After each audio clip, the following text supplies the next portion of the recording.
SP पे पूछो जाके आएगी कि नहीं आएगी। आप अपनी तरफ से चाहते हैं सर? हम अपनी हम तो कांग्रेस से बात कर रहे हैं, अभी कांग्रेस हमसे बात कर रहे हैं। बहुत अच्छी बातचीत हुई, बहुत अच्छी बात। आप देखिएगा कि आगे आगे आगे मेजर परिवर्तन होगा। नमस्कार, 4 PM में आप सभी का स्वागत है। मैं हूं आपके साथ अब्दुल करीम। लोकसभा चुनाव में अब ज्यादा वक्त नहीं बचा है, इसलिए अब राजनीतिक दल अपनी अपनी रणनीतियों को अमली जामा पहनाने में पूरी तरह से जुट गए हैं। लगातार तीसरी बार देश की सत्ता हासिल कर भाजपा एक नया कीर्तिमान रचना चाह रही, तो वहीं दूसरी ओर इंडिया गठबंधन के बैनर तले एकजुट हुआ विपक्ष है, जो किसी भी कीमत में भाजपा को केंद्र की सत्ता से इस बार दूर रखना चाह रहा है। इंडिया गठबंधन बनकर तो तैयार है और बैठकें भी लगातार हो रही, लेकिन लगभग 26 दलों से मिलकर बने इस विपक्षी गठबंधन में अभी तक सीटों का बंटवारा फाइनल नहीं हो पाया है और इन दलों के बीच सीट बंटवारे को लेकर बात नहीं बन पाई है।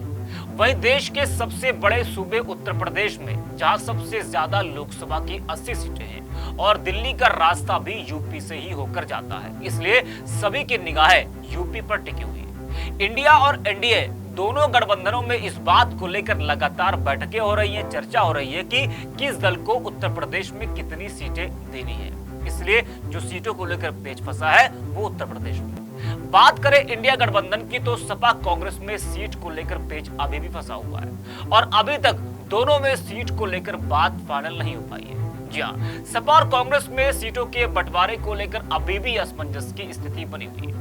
सीटों के बंटवारे पर दिल्ली में इंडिया गठबंधन के घटक दलों कांग्रेस और सपा के बीच बुधवार को एक बैठक आगे तो बढ़ी, पर किसी नतीजे पर वो बैठक पहुंच न सकी और बैठक खत्म होने के बाद कांग्रेस नेता सलमान खुर्शीद ने कहा कि सपा के साथ एक और बैठक होनी है। बात नहीं बनी तो कांग्रेस नेता राहुल गांधी या मल्लिकार्जुन खड़गे अखिलेश यादव के साथ बात करेंगे। तो बैठक तो हो गई है, जी हाँ, बैठक में बात भी हुई है, लेकिन सीट शेयरिंग को लेकर अभी फाइनल बातचीत इस बैठक में नहीं हुई। लगातार बैठकें हो रही है। अब यह कहा जा रहा है कि अगली बैठक होगी, अगर बात नहीं बनी तो अखिलेश यादव से मल्लिकार्जुन खड़गे और राहुल गांधी बात करेंगे। उसके बाद क्या होता है ये तो खैर वक्त बताएगा। और वहीं इस बैठक के बाद सपा नेता रामगोपाल यादव ने कहा कि आधा रास्ता तय कर लिया गया है और आधा अभी बाकी है। उत्तर प्रदेश में सीट बंटवारे को लेकर गठबंधन की बैठक में सपा की ओर से प्रोफेसर रामगोपाल यादव, सांसद जावेद अली, विधायक संग्राम सिंह यादव व लालजी वर्मा व पूर्व MLC उदयवीर सिंह और कांग्रेस की ओर से अशोक गहलोत, मोहन प्रकाश, आराधना मिश्रा मोना, अविनाश पांडे, अजय राय और सलमान खुर्शीद शामिल। तो रामगोपाल यादव कह रहे कि आधा रास्ता तय हो चुका है और आधा रास्ता तय करना भी बाकी है। अब ये आधा रास्ता तय कब होता है ये देखना होगा। आपको बता दें कि यूपी में लोकसभा की 80 सीटें हैं। अखिलेश यादव पहले ही यह साफ कह चुके हैं कि सूबे में इंडिया गठबंधन का नेतृत्व सपा ही करेगी और समाजवादी पार्टी के गठबंधन का नेतृत्व का सीधा अर्थ अधिक सीटों पर दावेदारी का है। सपा 65 सीटों पर चुनाव लड़ने की दावेदारी कर रही। सपा की कोशिश है कि कांग्रेस और RLD को 15 सीटों पर मना लिया जाए और वही कांग्रेस चाहती है कि उसको यूपी में अधिक से अधिक सीटें दी जाए।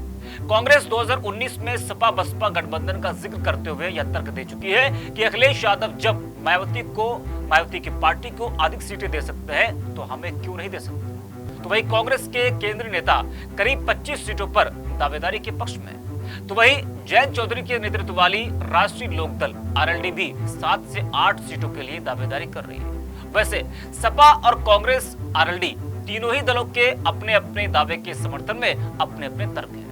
बात पिछले लोकसभा चुनाव की करें तो सपा बसपा और RLD से गठबंधन कर चुनाव मैदान में उतरी थी और सपा ने 37 और बसपा ने 38 सीटों पर उम्मीदवार उतारे थे। RLD के हिस्से 3 सीटें आई थी। यूपी कांग्रेस के नेता जहां सीट शेयरिंग के लिए 2019 लोकसभा चुनाव का फार्मूला बनाने की बात कह रहा है, तो वहीं सपा 2019 के लोकसभा चुनाव और 2022 के यूपी चुनाव को आधार बनाने की बात कर रही है। दरअसल दिल्ली का रास्ता यूपी से होकर जाता है, ये तो सबको पता है। और इंडिया गठबंधन के साथ यूपी में समाजवादी पार्टी सबसे बड़ी विपक्षी पार्टी के रूप में है। सपा नेताओं की माने तो यूपी में इंडिया गठबंधन अखिलेश यादव के नेतृत्व में चुनाव लड़ेगा और इतना ही नहीं, सीट बंटवारा भी हैसियत के हिसाब से होगा। यानी पिछले चुनावी नतीजों को आधार बनाते हुए सीट बंटवारे की बात कही जा रही है। इंडिया गठबंधन में जितने दल हैं उनके अपने अपने लोकसभा सीट पर चुनाव लड़ने के दावे हैं और यही वजह कि इंडिया गठबंधन में सीट बंटवारे पर इतनी बैठकों के बाद भी अभी आधा रास्ता ही तय कर पाया गया है। सपा और कांग्रेस के बीच हुई बैठक में यह माना जा रहा था कि सीट शेयरिंग का मामला फाइनल हो जाएगा, लेकिन करीब 2 घंटे चली बैठक में भी सीटों पर बात नहीं बन पाई है। बैठक के बाद सपा नेता रामगोपाल यादव और कांग्रेस नेता सलमान खुर्शीद ने क्या कुछ कहा है वो आपको सुनाते हैं। आधा जल्दी ही तय कर रास्ते लेंगे। में बीएसपी को साथ लेंगे या नहीं? अब बीएसपी पे पूछो जाके आएगी कि नहीं आएगी। आप अपनी तरफ से चाहते हैं सर? हम अपनी हम तो कांग्रेस से बात कर रहे हैं, अभी कांग्रेस हमसे बात कर रहे जाने हैं। दीजिए सर, आगे क्या रहा बैठक में? बहुत अच्छी बातचीत हुई, बहुत अच्छी बात। आप देखिएगा कि आगे मेजर परिवर्तन होगा। क्या बीएसपी को साथ लेने वाले से ये परिवर्तन है? जब तक निर्णय नहीं हो जाता, अंतिम निर्णय नहीं हो जाता, तब तक हम किसी को कोई संख्या नहीं बता सकते, कोई विशेष सीट नहीं बता सकते। लेकिन बहुत अच्छी वार्ता हुई है। हमने एक दूसरे को बहुत विस्तार से हर चीज समझाई और समझी है, और मैं उम्मीद रखता हूं कि उत्तर प्रदेश में एक बहुत अच्छा गठबंधन होगा। बहन जी को लेकर सर हमारी बातचीत समाजवादी पार्टी से हुई है और समाजवादी पार्टी से ही समझौता है। सर, बहन जी को लेकर कोई बात हुई क्या? मायावती से गठबंधन किसी तरह का?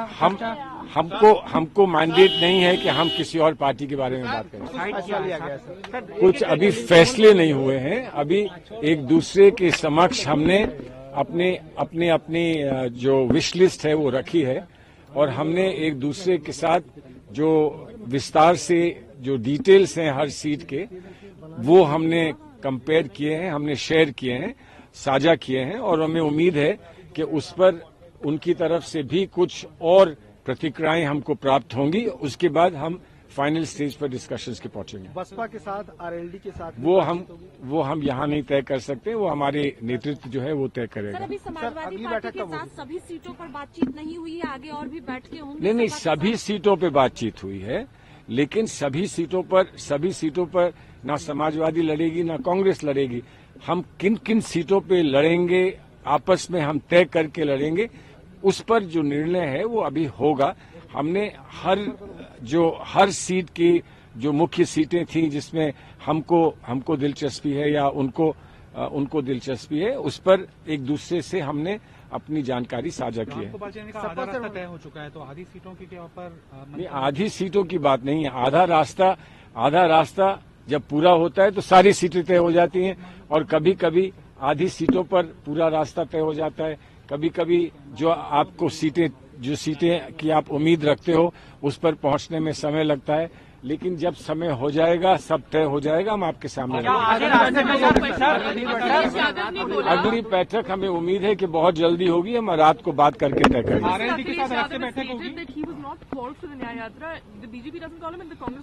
I don't hear that. I saw his good wishes sent today by Twitter. I saw the good wishes, and I hope that the alliance will happen before the yatra reaches Uttar Pradesh, so that we can be party to that. Sir, seat बंटवारे का आधार क्या लोकसभा चुनाव में मिली हुई सीटें हैं या फिर विधानसभा? सब कुछ सब चीजों का संज्ञान लेकर हमने तय कर लेंगे। जरूर होगी, यकीनन। नहीं, अलग से नहीं बैठक होगी। क्या अखिलेश यादव के साथ भी डायरेक्ट कोई बैठक होगी सर? अगर आवश्यकता पड़ेगी तो राहुल जी अखिलेश जी से या खारगे जी अखिलेश जी से बात करेंगे, लेकिन वो तब होगा जब हम कहीं पर कोई निश्चित उस पर नहीं आ पाएंगे। क्या आज जो रामगोपाल सर ने आधे रास्ते का जिक्र किया, उस आधे रास्ते में अभी आप दो ही हैं या और भी आप उम्मीद करते हैं? नहीं, आधा रास्ता उनके और हमारे बीच में है। उनके और हमारे बीच में आधा रास्ता। उनका अनुमान यह है कि हमने जितनी आज बात की है और जितना संज्ञान लिया है, वो आधे रास्ते तक हम पहुंच चुके हैं। हो सकता है उससे ज्यादा ही हो। हमें आधे रास्ते में कोई रुचि नहीं होगी, क्योंकि हम दोनों चाहते हैं कि रास्ता हम पूरा करें और हम मंजिल तक पहुंचे। बीएसपी के बिना रास्ता कैसे पूरा हो? तो सुना आपने, जी हाँ, ये दोनों नेता सलमान खुर्शीद और रामगोपाल यादव बैठक में मौजूद थे। अब देखना यह होगा कि जो अगली बैठक होगी उसमें सीट शेयरिंग को लेकर क्या बातचीत होती है फाइनल। और जिस तरीके से सलमान खुर्शीद ने कहा कि अगर अगली बैठक में बात नहीं हो पाती तो कांग्रेस नेता राहुल गांधी और मल्लिकार्जुन खड़गे अखिलेश यादव से मिलकर बातचीत करेंगे। ऐसी तमाम वीडियोस को देखने के लिए बने रहिए 4PM के साथ।